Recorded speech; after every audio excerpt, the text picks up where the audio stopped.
Welcome back, everyone, to another episode of Smacked Up Wrestling Podcast. As always, I'm joined by the man who taught Ric Flair how to woo, Martin. Ahoy, ahoy. And we're joined by the Queen of the Ring, Kirsty. How you doing, pal? I'm good, man. How are you two? Alive. Which is, that's good. That's always a positive. No bad, no bad. Battlefield's been kick my arse, but we're getting there. Game of Rage. Game of Rage. But we had an interesting week for Raw and Smackdown. We know this is Mania season, and we know sometimes they like to hold back the top talent from having matches. And the off chance, like last year, where a lot of the main card was dire. No dire, that's the wrong term to use, but they were really, really lacking. But I would have said utter pish. But they're holding back. But what we got this week instead was great stories.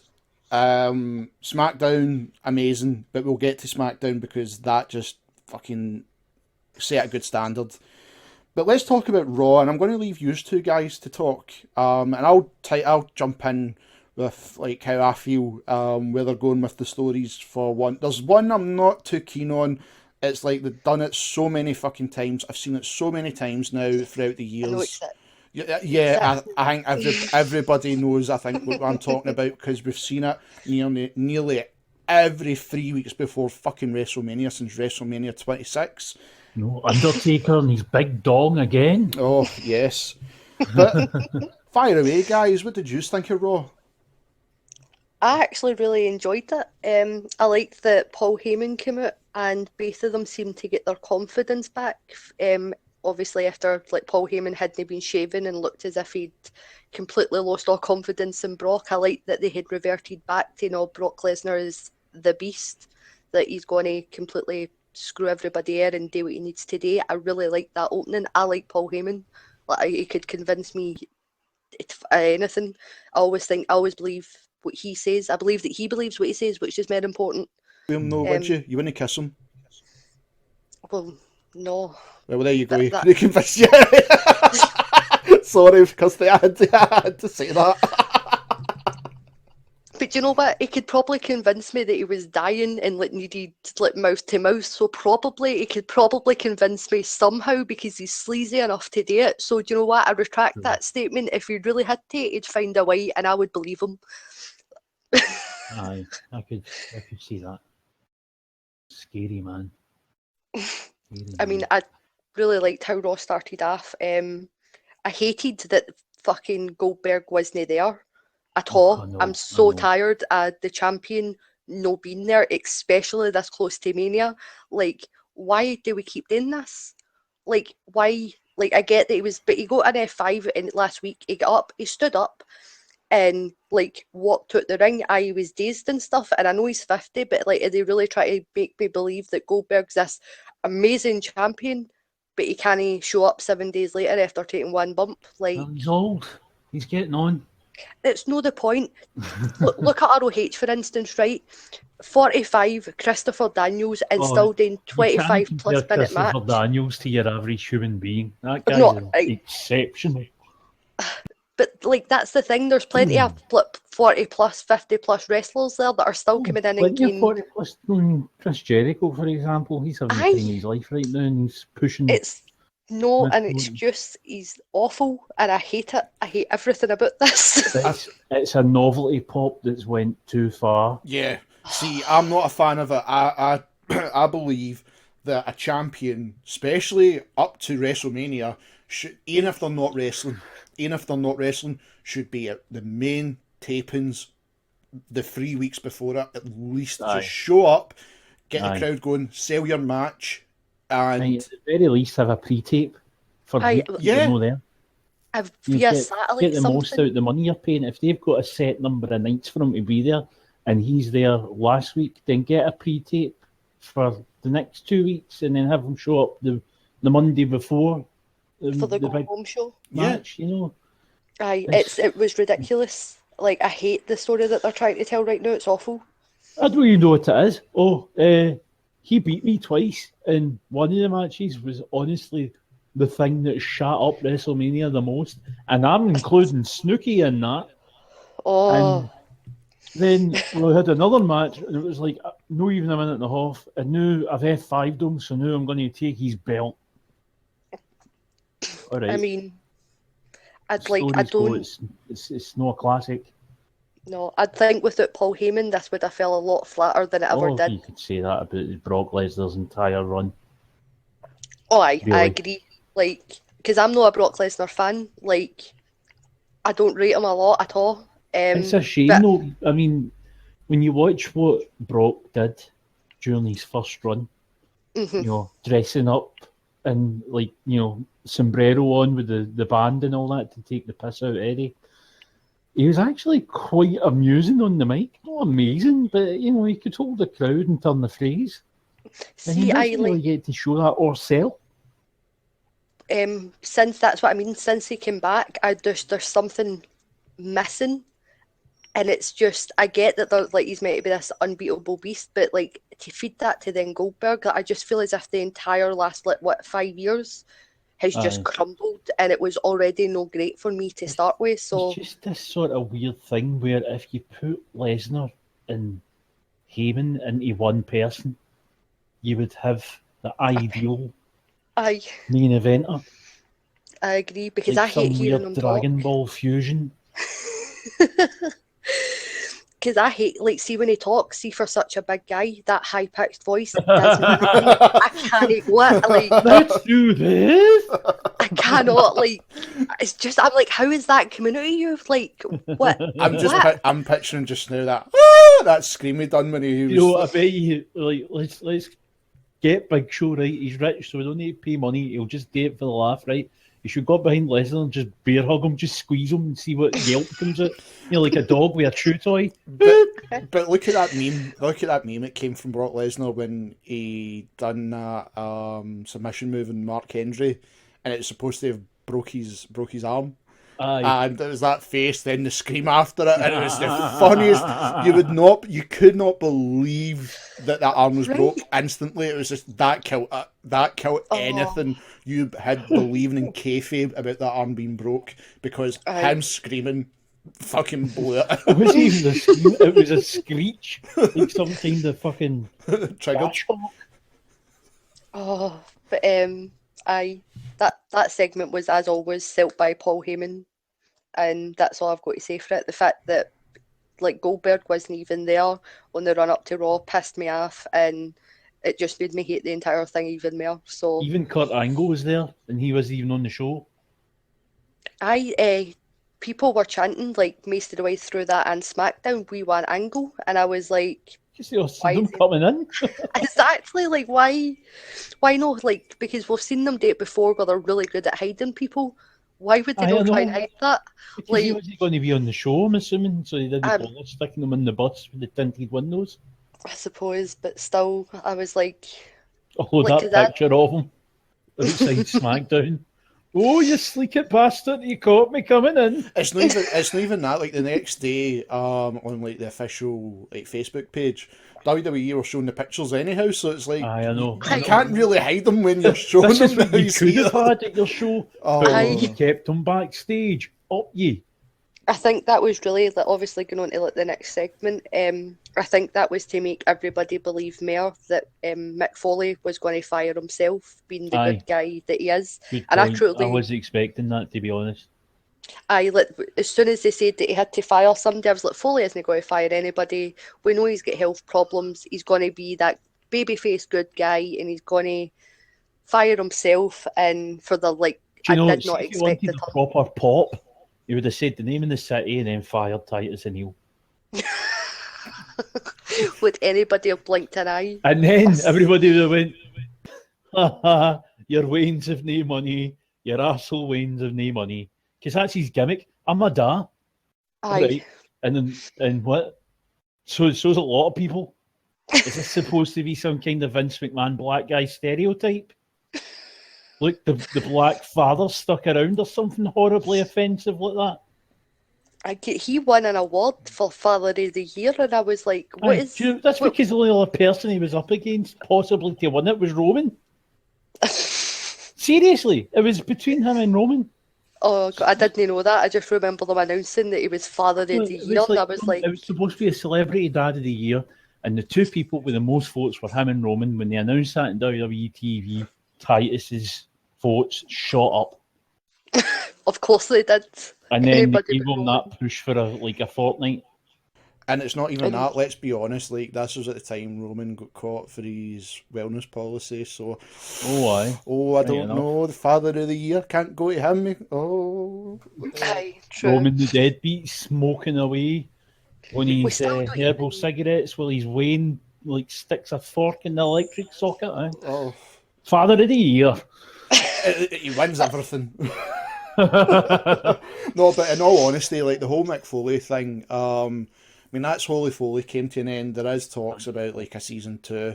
I thought it You was... know, I would be okay with a season 2 if it was like a different way each week, where they did it live, and there was a vote between two different ways to severely wound Frank the Clown. I agree Like, with you on this- that. Do we put him in the shark tank, or do we tie this noose around his neck and kick a stool?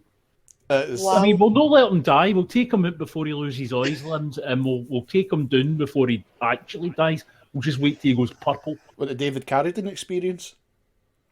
Well, actually, that would deny the audience the pleasure of seeing him choke. Oh, that's a PG thing as Because- well. And Wayne's a wank. But Doesn't necessarily mean he's a strangly wank. it's obvious now that Angle's going to like be the GM after Mania. It's kind of setting itself up. Aye. He's also probably going to be involved in a match. I think there was somebody, I think it was Reddit or something, where they reckon that for the Shane and AJ match, and this was before SmackDown and what happened, that to make it over with the crowd, they would have Angle as the special guest ref, since he's got history with them both. But then that would mean acknowledging TNA. That's not going to It's not happen. going to happen. No, Sorry, but I think Impact Ventures. they're meant to be changing it to Global Force, which I fucking hate. Honestly, there's talks of them changing Sorry. it completely to Global Force. Adverts for Jeff Jarrett saying, "Use your gold." I use your money for my gold that's fucking dodgy as hell. Well, This is a pyramid scheme. Well, Honest- see if you go back and listen to Dead on Dave's live stream with Andre Corbo. I actually asked that question about is Global Force going to be Aye. merged, and there's a strong possibility. So Aye. I'm just going with the Dragon Ball references. Do you remember the Ginyu Force Yeah, and the mad theme tune? Yeah. You should use that. Oh my Go God. Force, food. Go Force. Go. I'd watch that and then put What it I on. think is going to happen is, I think, going back to actual Raw, sorry, is Stephanie is going to, they'll have like a career, like who's going to get fired, and then they need to like pick a champion. I think Stephanie will probably pick Joe, and I think Mick Foley will pick probably a returning Finn Balor, but I think Balor will turn heel and like possibly like join up the club and have Joe join into it, because That's not going to happen because people would enjoy that. You're so negative all the time, Marty. You hate everything. When have I been wrong? the things I can see, it makes sense to have like a faction with likes the club. If they're holding all the titles, I think that would be cool as fuck, especially if it's Balor. If AJ does go to Raw, which looks like it probably will happen, storyline wise. Aye. But with Triple H's new alliances with the Samoa Joe and Kevin Owens, it has got a feeling of evolution. Doesn't mean it is evolution, but it's got that feeling. See, I'm wondering if we're just going to get a sort of NXT Chosen Ones group, which is like Finn, Joe, and whoever else Triple H chooses. Again, that sort of Kevin. evolution theme, but not. Owens as well, but not with the actual club involved, because I'm just that cynical. And another thing is, you need to remember, Vince never really likes to use things he didn't make, and he didn't make Bullet Club. But he paid So- enough to. I bring know, money but that's up. to weaken New Japan, who are trying to I mean, I break suppose. out. mean, having say if Triple H does take the elite of what he had in NXT, I'm okay with it, because if you go if you go back to like the past like couple of years in Raw, and now like we're in this, it's starting to turn, but you're seeing like this is the cream of the crop now coming from NXT when some are back from injuries and stuff like that. It is a strong roster, very strong. It's just the last while, it's the writing. That's the bad side. It's the writing and the booking. But you've got to give or take, I suppose. But with the talent, that is eye catching. That is amazing to watch. So I think that's the thing with WWE right now. For years, I said that they didn't have the talent, but they always had their storylines really well done. They only had like certain really good wrestlers. Flipped somehow. Yeah. Now they've got all the talent literally in the world that they could possibly want, and they need to start using the fucking SmackDown writers, which this week it felt like they did. It felt important this week. This week felt like the WrestleMania go home show, if I'm honest. Like if WrestleMania was on Sunday, I would have been happy with what happened, apart from Goldberg. I mean, they done everything right. I mean, that's what I'm saying. Like as we know, there is comments on social media about, oh, it was shit because there was hardly any wrestling. But if you watch SmackDown, before we go into like the point I wanted to make about a certain wrestler, if you watch SmackDown, the matches weren't that great either. They were passable. They were passable matches, but are they matches you would say do a great SmackDown? No. But I am not running about telling anybody that they have to watch this week's SmackDown because there was an amazing match on it. No, but like injuries. Yeah, that's it. Exactly, dude. The fact that people have got to realise, like, after last year, they had a big worry, and now they're playing it safe. Totally, I'm cool with that. Make sure WrestleMania is going to be amazing. Let's just have the stories play out, and I thought it done really well. I really like that idea. Just play the stories. Speaking of a story, right, and I fucking hate seeing this, right? Roman Reigns, right? Why do we always have to bring Shawn Michaels in to remind everybody that you can't beat The Undertaker? I'm sorry, I'm going to disagree here. His music hit, and as always, I popped like a bitch in motherfucking heat, and he came out and like it was like no blah blah blah, and like I get right, we 14-year-old me get when Shawn Michaels had to retire. Like the whole storyline got me, so it the still actual gets retirement me. Or the I've lost my smile. Tell me a lie. Fake retirement. No, his actual when he didn't beat Undertaker in WrestleMania 26. Like yeah. I was sitting greeting. Retro. No, I get what you mean, because there's been a few retirements, no, but when he actually had to retire, I was sitting greeting. So to bring this back, like 6, 7, 8 years, whatever it's been later, it still gets me. And his music, like as soon as his music hits, I'm like, and I get the story. I need to disagree with you there. I really enjoyed the entire segment. No, but what the point I'd like to like bring up, and this was like people telling me, and I didn't really notice it, but what is Roman Reigns? There's a question we'll be asking for a long time. What is he? The reason I'm asking this, right, is the responses he gave to Shawn Michaels. Oh, he's gone full tweener at the moment. I think this is his heel turn. I think that if he wins... Will they turn him heel? I don't think me personally, I disagree. I think if he wins at Mania, which it's looking more and more likely, I think he's going to get booed out the building anyway, and he's going to do a turn of fuck everybody, I told everyone he's. And I think if he does win at Mania, this is the heel turn, and I think this is the slow build up to him. Like when they'll pan back on the Monday after it, like, oh, we should have seen this coming because of this, and this. I think this is the like. I hope so too. I think Roman really fucking needs it because I'm tired to God of hearing people complain just because he's a babyface. Because I know for a fact the minute he turns heel and goes full scale badass, everybody that's been complaining for the last fucking 5 years is going to be like, you know what, I like Roman. Because that's what his character should be. That I anti-authority thing. But I'm just so tired of hearing like Roman's the worst thing ever, and I'm like, no, Roman's No, booty no, is no, the worst thing ever. no. We gender is the worst thing ever. Don't assume his gender. I mean, But like even the like when Braun came out, I think it like when Braun turned around to Shawn Michaels and was like, I could do the same to you after running Roman air. Like Roman banged his head off the What's lights and Braun everything. doing at Mania? See, everybody's thinking it's going to be a triple threat. Apparently, Deal with that.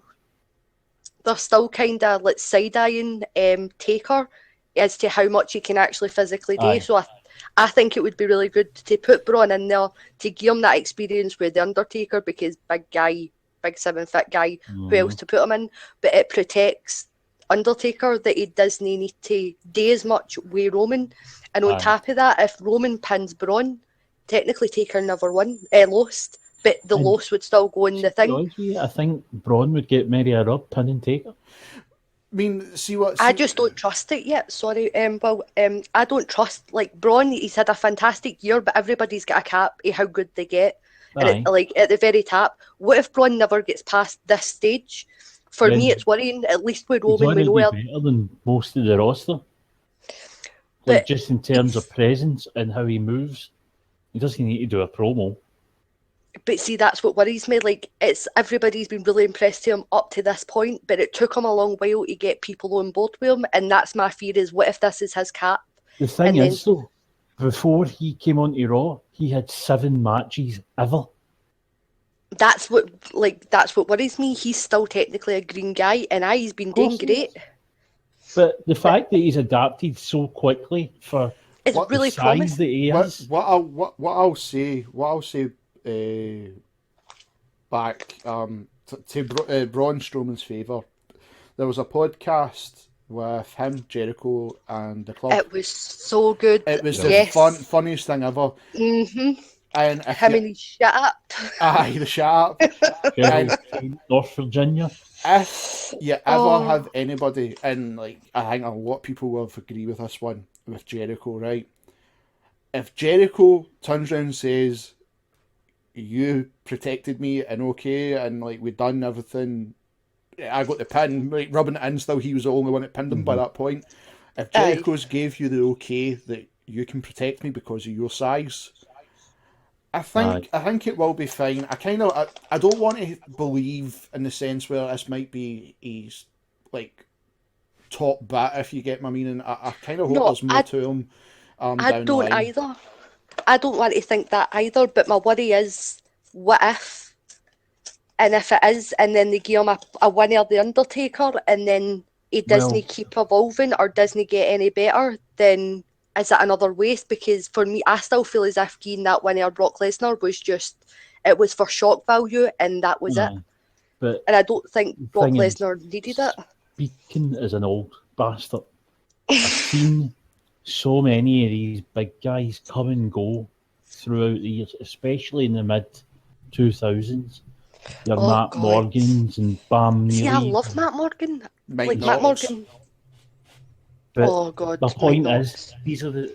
I mean, in that Jindrak, that shitehawk, there was this series of big guys who were purely there for being big, and they never amounted to fucking anything. They got lightning in a bottle with this guy. He immediately stood out because he got it. Unlike them, like they were guys that were afraid of what their strength might be. Braun's not got that problem, and it shows. And now he's came on so well.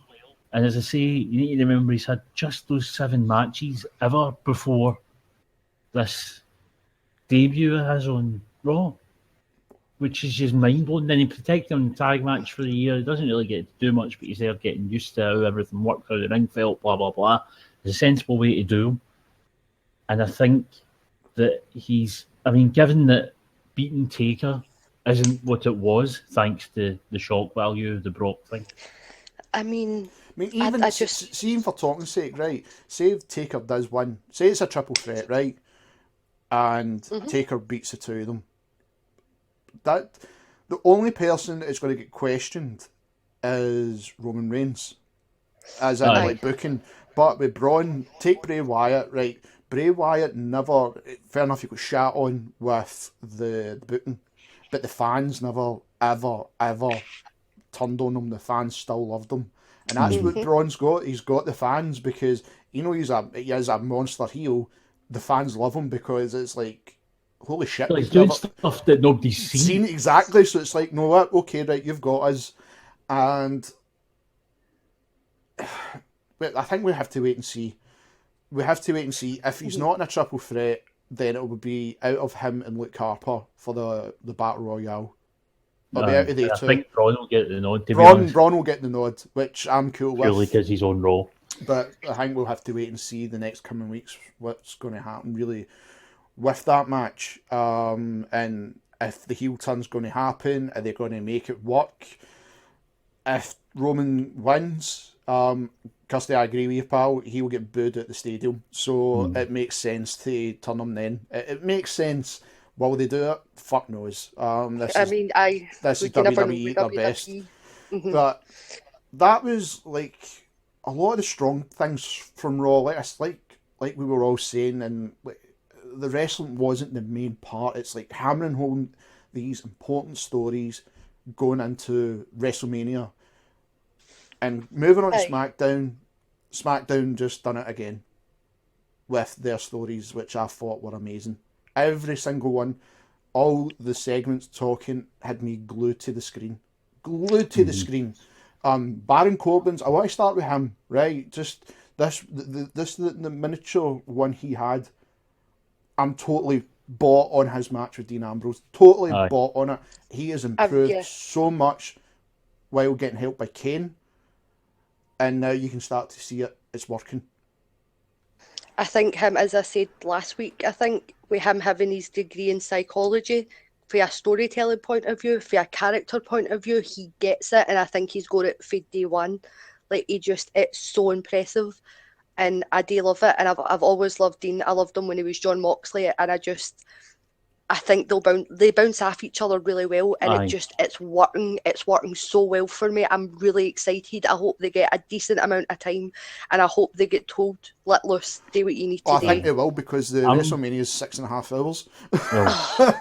Lord Jesus, WWE are not known for time management. Let's be honest. But I'm hoping that these two are just told, "Look, it's a no DQ. Do what you're going to do with Brock last year before Brock."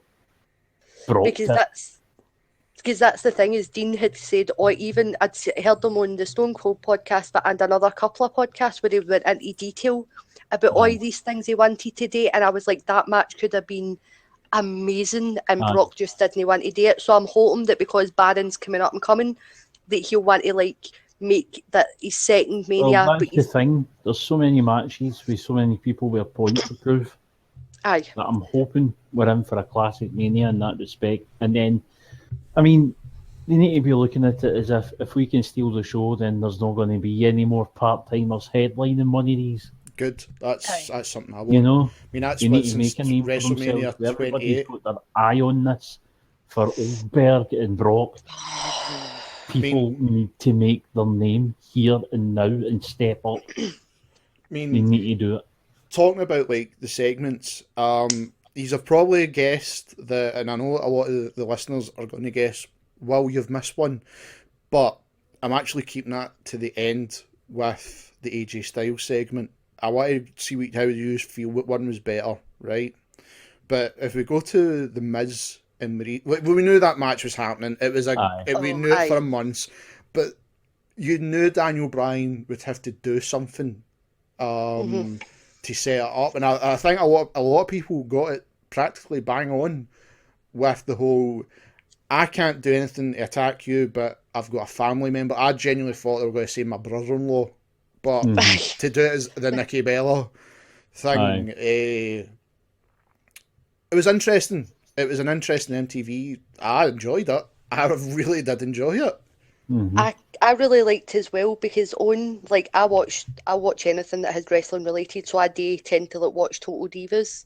I know it's terrible, but I can't. It's like a train wreck. I've got to watch it. I need to see all this absolute buffoonery. And I like, because in Total Divas they had hinted towards, like, they'd started having an argument between Maurice and Brie, and they were like, oh, that never happened, blah, blah, blah, but they never went into detail about it, like, at all. So I like the fact that Maurice then came out and was like, here's everything that I wasn't allowed to say on Total Divas, and I was like, give me all that information, give me it the new. So I really like that as well. I like that it's not just, we are their other halves, so we're just through in here. I like that there's meant to be a legitimate beef between all four of them, rather than them just being there to look pretty and to have a match. I really enjoyed the segment though. As I said, Miz can talk me into any match. It's just when he gets there, I'm like, oh, that's right, you're awful. I don't rate Nikki. I know she got better, like, years ago, but I still just don't rate her at all. Maurice was good, but it's been how long? So that we're just kind of looking at John going, this is on you, buddy. Have fun. I think we can all agree that, like, John and Miz will have a good match, regardless. Miz has got a point to prove. Yeah, from WrestleMania 27. When you're looking at him because he's in with Cena again, and he gets to show how much he's improved since Mania 27. Oh yeah, He's very put in a good shift that night. Just overlooked because of The Rock. It's The Rock. That was it. It was just, that's why everybody will say that that's the worst WrestleMania match main event of all time. As it fucked. There's not the world where Sid Vicious fucking main event. Thank you. There's so many. There's so many worse really ones than bad that. What idiot said that, and I'll cut them. It's not even that. Like, you could argue it's one of the worst WrestleManias in theory, but that match was not one of the worst. Not one of the worst. No, not at all. It was just overshadowed by the I wrong bet you reasons. whoever said that still thinks that Bret Hart and Shawn Michaels Iron Man match wasn't a bore fest. Then he'd be wrong. It's crazy. But I'm sold on it completely. Same. The only thing, talking to matches like from SmackDown, if I just talk about the champions, tag and women's, both lost. I actually forgot that the tag team championship was still on SmackDown. Totally forgot. Really on it. I mean, the women's stuff's still getting a decent bit of attention. Yeah. Especially the Talking Smack segment between all the women was great. With everybody shouting at each other, and then Becky hitting out with go back to the workshop to Alexa, since she's an elf. I mean, like I said last week, that women's match has got me sold more than the Raws. It's totally sold me more than the Raws. Doesn't mean the Raw's going to be like a bad match. It's just I'm more invested in that story. It's nice to see like they're trying something different, even if it is kind of a gauntlet. But hey ho, it's kind of different. But I think there's because of how SmackDown have done their women's stuff over the year, where nothing's been overdone so much, that everything still feels relatively fresh and exciting. Where there's everything on Raw in the women's division, you've seen it 90,000 times at this point. It's just no exciting. It's not that it's going to be bad. It's just we've been there and done that this entire year. It's like if you take last year, it was a triple threat. This year, it's a triple threat. Maybe Nia Jax might be put in it. We don't know, but it's still. It's like we've seen it. You've just took out one wrestler and replaced it for somebody. It's kind of a carbon copy, so to speak. It's like we've seen it already. But to bring a close to the show, I do want to talk about the two segments which I thought it just blew me away.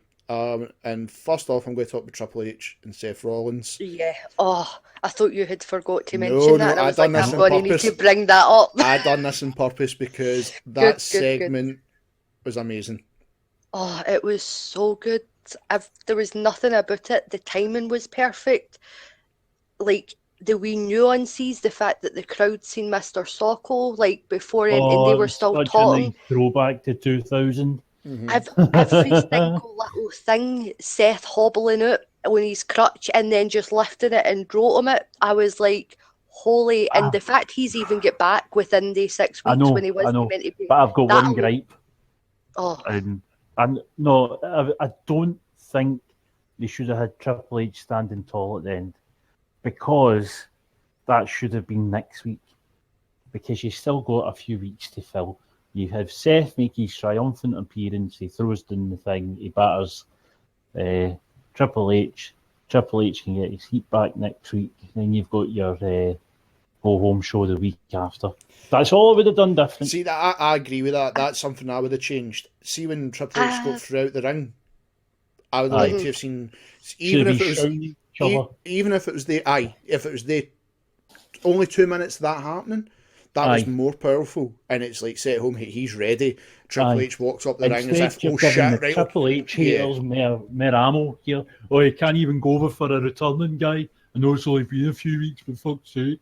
You know? See, I don't know. I mean, I see what you're saying, but at the same time, if he keeps for the next couple of weeks, like, hammering on Seth's knee that we obviously know they wouldn't be touching his knee at all if they thought there was any.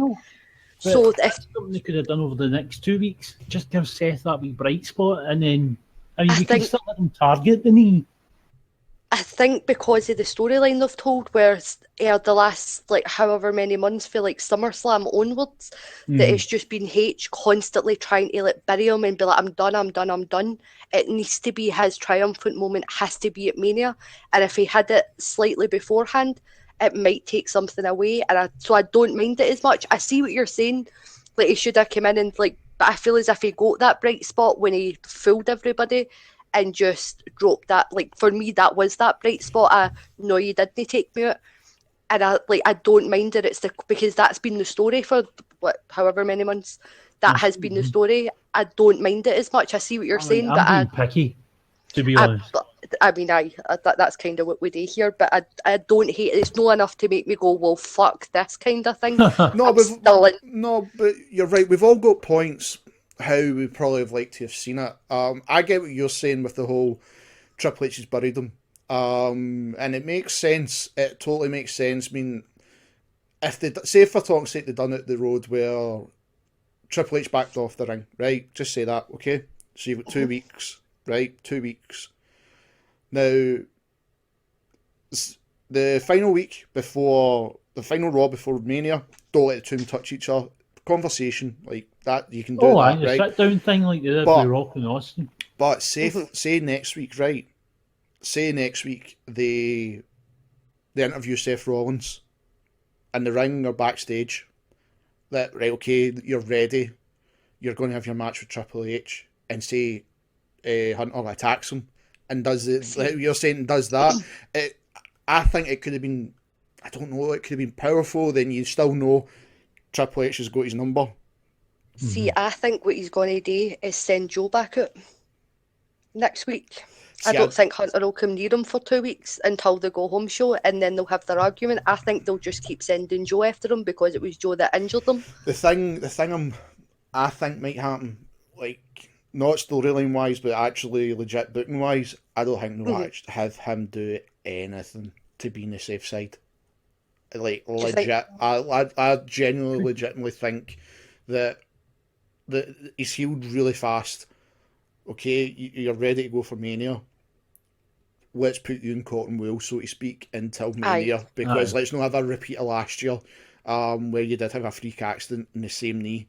Let's just cotton wool it, and we'll just do it as a story, which I'm cool with. Like I said, I'm a story guy. Same. If you sell me that story, I'm fucking watching that match, and that match I'm totally watching, because no matter what anybody can say about Triple H, since the last couple of years, he has put over so many, the guys coming up. I mean, WrestleMania 30 was probably one of the best ones. Him and Daniel Bryan's match was phenomenal. And it was all done correct. Everything was done right. Even when he came out during the main event and he attacked him because it's the Evolution, but everything was perfect. And they've done it all right since then. The only one, right, fair enough, I do agree, at the time was Sting. I still think Sting should have got the win, but it's a whole WWF crushing WCW once and for all. I didn't even want to see that match. I literally just wanted it to go straight in and it to be that dream match. I Undertaker versus Sting, and I don't think anybody would have cared if Sting lost, because Undertaker, it's WCW, and the fact that we'll never get that match now, because I mean, it was a cool moment. It was, but it wouldn't have been as cool as Undertaker showing up. And they two have it that was everything. So for me, whenever I think of that match, I'm like, but it could have been Taker. That match could have been better, but that's the only one since, like, say, when it was the power surge he fucking had. Because let's be honest, there are still good guys there, but a lot of them were on their way out. Because, like, if you take WrestleMania 19, that's the night we lost Austin. We lost Rock for a while. No, he was still there for another month. Was he still there? Right. That was a Goldberg debut. I mean, if you take things like that, it's like, well, thank fuck he's kind of changed it. He knows now, but I think McMahon knows well. Knows as well now. It's like, fuck, this is the way you've got to go. You can't just rely on, so to speak, these old names. But as we were saying the other week, there's no one left. No, that's it. They can't keep dipping back into these old timers now. It's like, this is it. You next year have got to run with that crop, and having like Triple H do things like this, putting these guys over. I mean, having, like, if you've got Seth Rollins right up there again, cool. I think he deserves it. He's one of the most amazing talents I've seen in a long time. I've loved him since Tyler Black. He's phenomenal. Like Age of the Fall days. Like, he's always been a great wrestler. Like, he wasn't great at talking. He's got a lot better since he came to WWE. But in the Indies, especially like in ROH at that time, you didn't need to talk, and he was with Jimmy the whole Dusty Rhodes thing, isn't it? You can't help but get better when you've got a teacher like that. No, that's it, exactly. I agree. But to the main SmackDown segment, to me, it's the main one, and I feel it actually overshadowed that Triple H segment. The AJ Styles, Shane McMahon was fucking brilliant. For the very start, for him waiting, like him interrupting Daniel, for him being so cocky, to him being sulking, looking like a sulky wee Wayne, and like waiting for him just to turn so quickly and go, because like AJ for a lot of the time like will be that like tweener heel where he'll like be happy to pander a wee bit and then shut it down, but that was just complete. This is heel AJ, and I love heel AJ more than life itself at times. Everything about it, even the way the camera panned out when he obviously put his head through the that was great. I was actually surprised to see that there was blood involved. I know it was probably tomato sauce or whatever, but obviously for them to go there. The one again, I'm going to be picky as much as I loved it all. Earlier on the night, you had AJ saying Randy Orton set fire to Bray's house and never got arrested. First thing that happens, Polis with Daniel Bryan.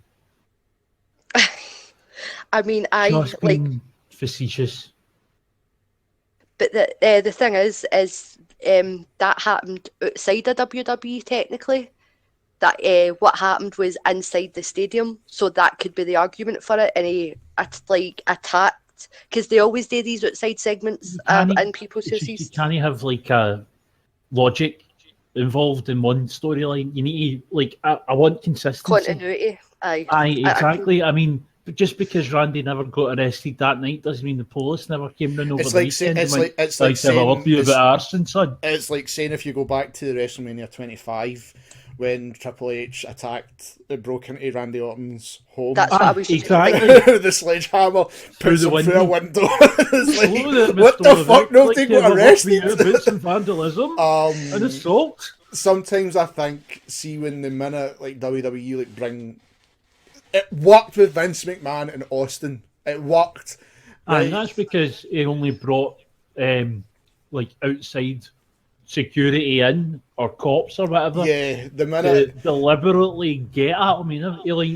Austin could have done it to him, and he did a couple of times. I feel I kind of agree in that point. I kind of wish the police weren't there. They could have just done it like.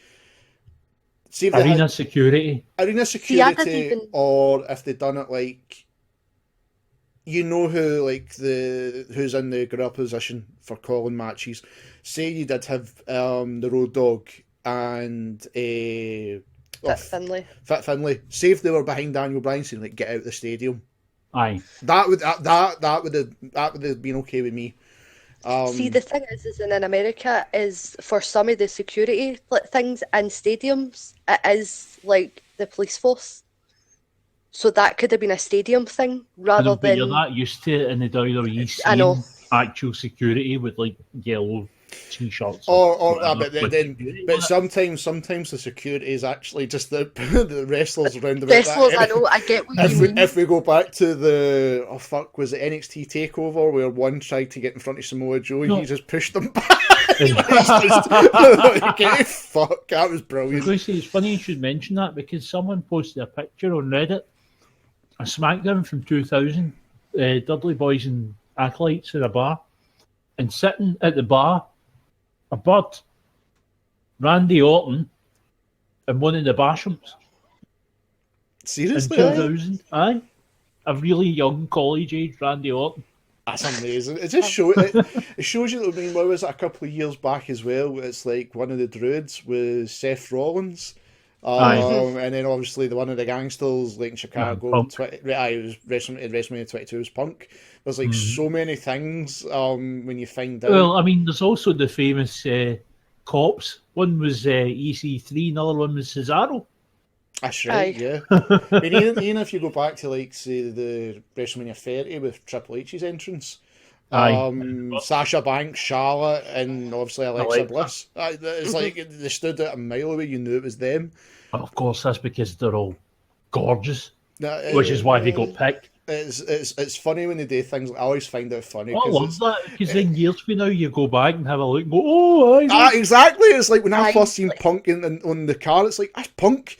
And it's like, I like these things, and that's how I always like to see who it is. And like when it's security, it's like, right, okay, it's no wrestlers in NXT, because then you would know who it is. It's like, this is like promotions roundabout. Can we get your best? One of my favourite ones were when Rated RKO brought in the DX impersonators.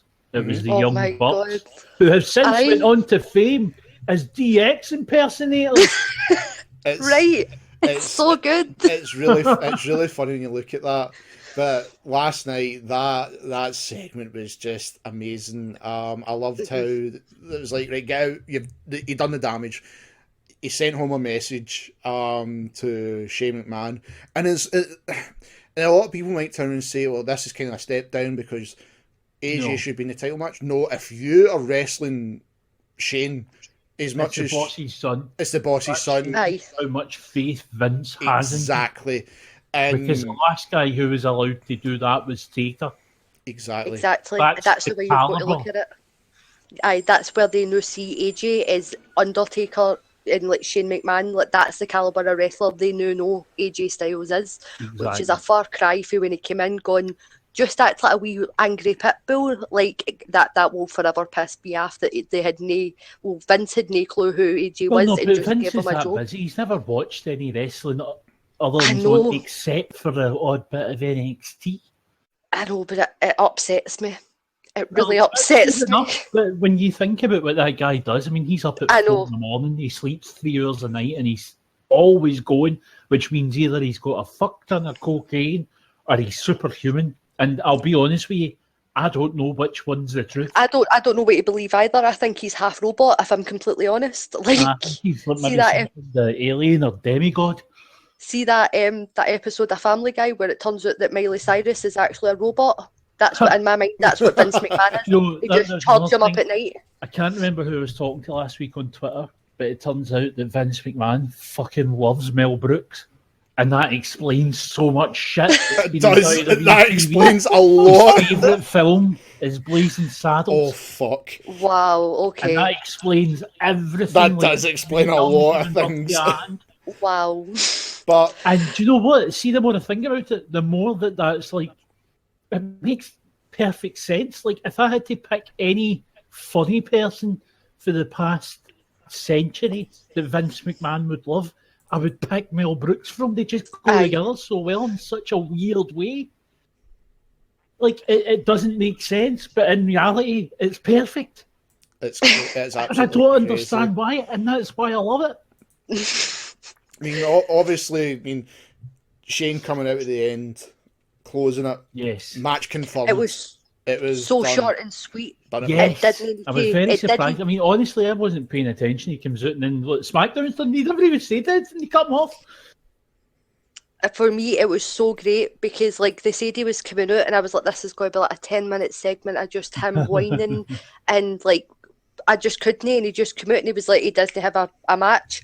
Fine, me, this is it. And I was like, and then it just cut off. Like my stream, my thing stopped, and I was Aye. like, that was so good. That was Aye. the perfect ending to the perfect story, like telling all through the night. And it didn't need to be on Talking Smack. It didn't need to No, wait they- till next week. They done the right thing. They done it correct, and they've hit it home that this is going to be a good match. And even just for Shane's character, where he's meant to be really hot-headed and stubborn, Mm-hmm. it works for him as well to just come out when he's meant to be going to the hospital and going, no, I'm addressing this. I'm not even going to talk about the fact that he's been fired. He's having this match, and that's it, because I can do this because I'm the commissioner. It works so well. And even like AJ being like, I don't care, because AJ's character is meant like is, I can go anywhere and I can do anything, and as we all know, he's gone to Raw. And there's also the underlayer of the fact that it's meant to be Raw versus SmackDown. So Stephanie's obviously going to be like, beat up my brother and then come out here. That's fine. On every single level and every point, it works. And I hated the idea of this match a couple of months ago. I was like, oh, really? It's going to be fucking highspots.com booklet between the two of them. And now I like it. I'm really sold on it after this SmackDown. Last night. But I think we've got things to look forward to next week. The road to WrestleMania is starting to look brighter than what it once did. It's starting to really look bright. But we just have to wait and see what they do next week. Hopefully there's no injuries. We just have to pray there's no injuries. But The only person that's been injured as of late was Cedric Alexander. He is that's in the injury. Just a cruiserweight. Cedric's good again as a Yeah, he's good, but PWG he's lassie. not I like exactly him. threatening the Mania card, is he? No, he's no. But like, I'm still upset for him that he'll miss his first Mania after having like the CWC and everything. You don't want to see that to anybody except Titus O'Neil. Damn it, He's the Titus! new running gag now that Baron Corbin stepped up. That's it. We've got to find somebody else. Somebody has to Corbin's suffer. stepped up. I'm still stuck on hating Sin Cara, but he injures himself at every Mania anyway. Sin So Cara. we don't even need to hate on him. He'll injure himself at some point, so it's fine. By the way, I'll say this for Mad Old Hunico. He earned a bit of my respect this week because people keep sending him botches and he keeps saying, "You mean the other guy?" And then tagging That's brilliant. even if it's him. That's amazing. That's amazing. Perfect. So everyone, once again, thank you for listening to another episode of Smacked Up Wrestling Podcast. As always, if you feel anything you'd like to let us know about with Raw and Smackdown, leave it in the comments below. Tell us how you thought of Raw and Smackdown and if there are any changes you'd like to have seen. Also, you can follow Martin and Kirsty on Twitter. Everything is in the description box below. Leave a like in this video, sub the channel where you get to hear us all the time on a Wednesday. That's what you want. That's what you want, exactly. You've got two sexy guys and a sexy girl. Come on. Yeah. Also, we've got gaming streams, everything. You know what's on the channel, No Gaming Fault. Leave a sub. And as always, I've been Will. I've been Kirsty. And I've been acting really confused because I really don't know how to fucking work Zelda, honestly. I really don't. Damn it, Switch! Really, I'm all these fucking bits and pieces going good. I just feel like an old man out my depth. Everyone, thank you for listening to Smacked Up Wrestling Podcast. We'll catch you next Wednesday. Cheerio. Bye.